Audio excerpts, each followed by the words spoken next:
climb inside the Panther tank, a cramped steel coffin wrapped in 45 tons of armor. The air tastes of oil and fear. Your hands rest on cold controls that respond like molasses in winter, while the Maybach engine growls behind you, a beast as unpredictable as the war itself.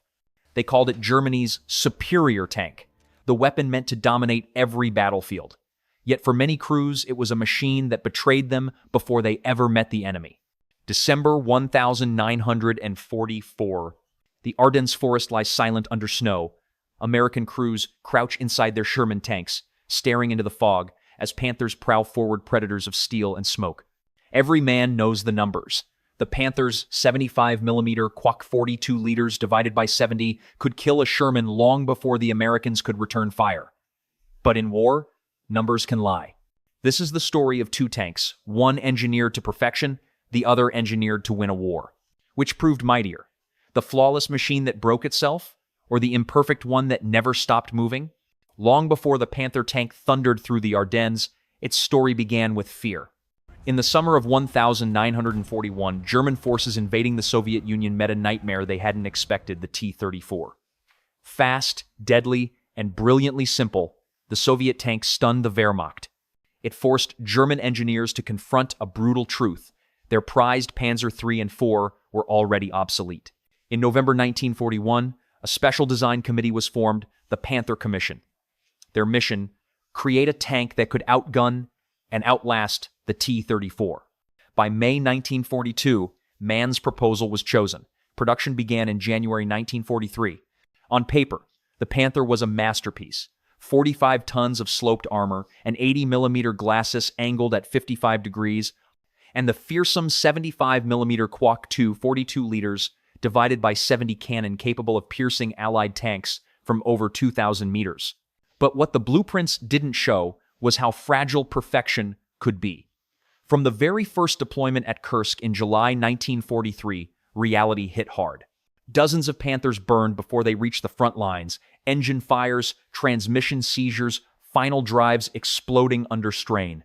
Hitler's demand for more armor and a heavier gun had pushed the design far beyond what its drivetrain could bear. The Panther was born too heavy for its own bones. Meanwhile, across the Atlantic, American engineers followed a different philosophy. The M4 Sherman wasn't built to be the best tank, it was built to be the most reliable. Simpler to produce, easier to repair, and light enough for transport across oceans, it embodied American industrial logic. Good enough. In every area that mattered most for total war. By late 1943, these two design worlds were on a collision course. Germany's quest for technical supremacy met America's doctrine of mass production and combined arms. One pursued the ideal machine. The other built a system to win wars. The battlefield would decide which philosophy would endure and which would vanish in smoke and steel. December 1944. The Ardennes forest was frozen, silent, and waiting. Through the fog rolled the German Panthers, 45 tons of steel predators slicing through snow and pine. Their arrival shattered the quiet like thunder. Inside the Shermans, American crews braced themselves. Every man knew the legend. One Panther could destroy 5 Shermans. But legends die fast in real combat. The Battle of the Bulge was not fought on open plains where long-range gunnery could rule. It was fought in forests, villages, and narrow roads where vision was measured in yards, not miles. The Panther's long WK 42 liters divided by 70 gun and thick frontal armor gave it terrifying power if it could move, if it could see, if it didn't break. But those ifs became fatal. The final drives groaned under the weight. Engines overheated. Tracks froze in snow and mud. Many Panthers were abandoned with full fuel tanks and cold engines, not defeated by the enemy, but by their own design. The Shermans fought differently. Lighter, faster to start, easier to maneuver.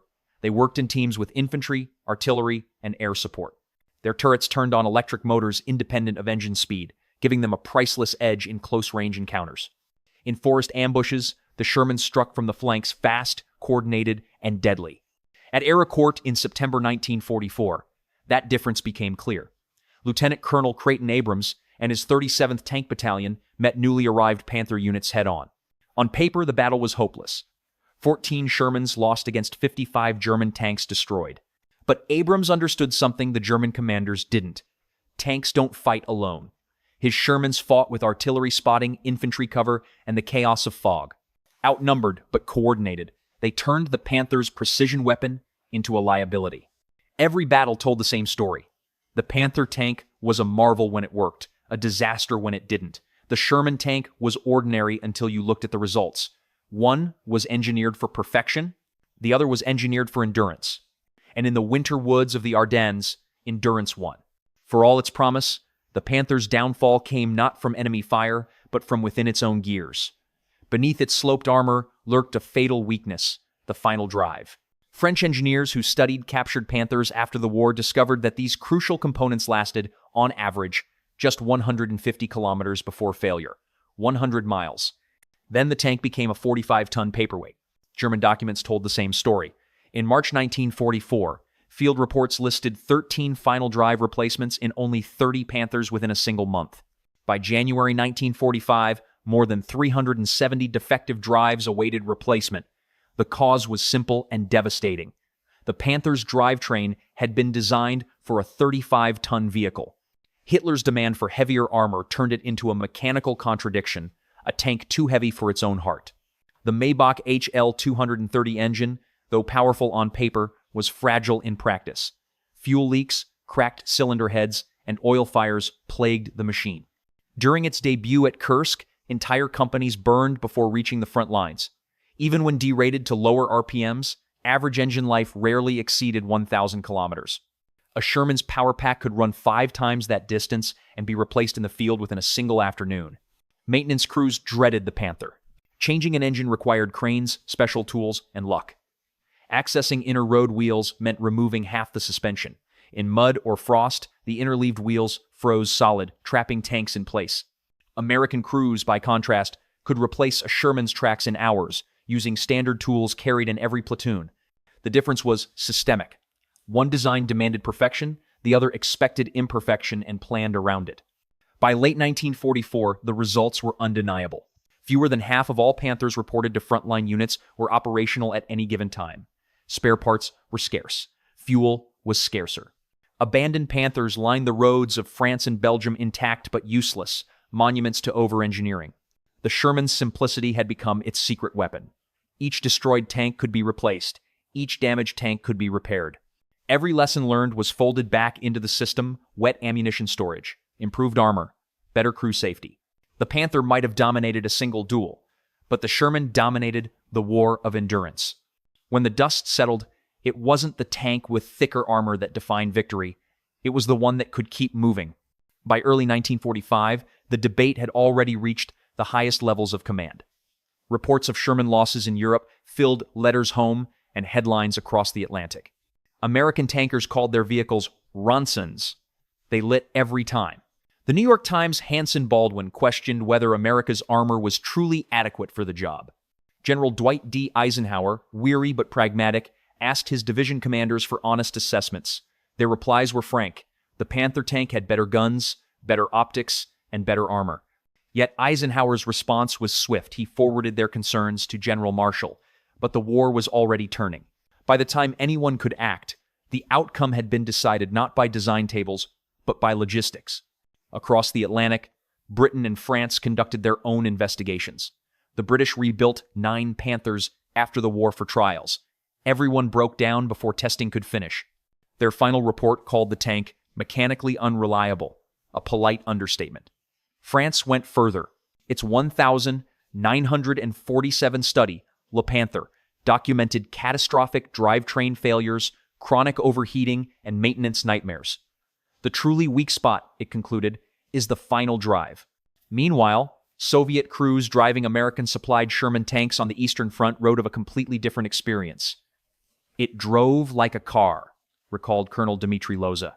Reliable, comfortable, and quiet compared to the T-34.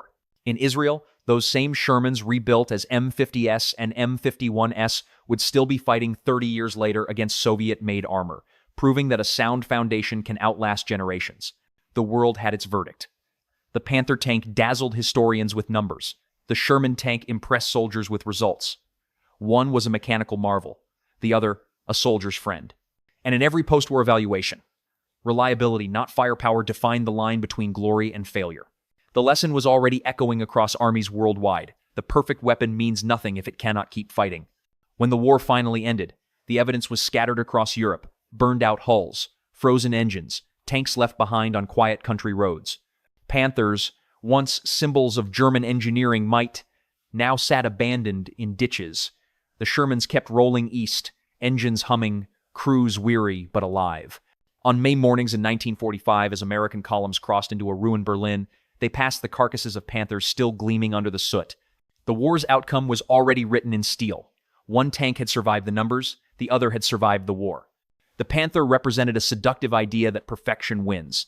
It was the engineer's dream, the tactician's fantasy, the propaganda poster made real. But it also represented a fatal arrogance. Believing performance on paper could overcome the realities of fuel, spare parts, and human endurance. The Sherman, in contrast, was born from humility. It did not promise supremacy, only consistency. It could be built, shipped, repaired, and trusted. And in total war, trust is the difference between survival and extinction. History delivered its verdict. 6,000 Panthers built, most lost to breakdown or abandonment. Nearly 50,000 Shermans built, thousands still running decades later. One design vanished with its empire. The other evolved into new generations that served nations across the world. Wars are not won by weapons alone. They are won by the systems that sustain them, by factories, supply chains, training schools, and the quiet competence of those who keep machines alive. The Panther tank failed because it forgot this truth. The Sherman tank prevailed because it never did. So, as we look back across 80 years, the question remains, would you rather command the tank that dazzles or the one that endures? If this story reminds you of a lesson history has taught too many times, that reliability, not perfection, defines victory, share your thoughts below. Because even now, the battle between brilliance and practicality continues in every design that follows. Behind every number, there was a name, a face, a story. If you believe these stories deserve to be remembered, subscribe to WW2 Tragedies and share in the comments what lesson from this tragedy stays with you.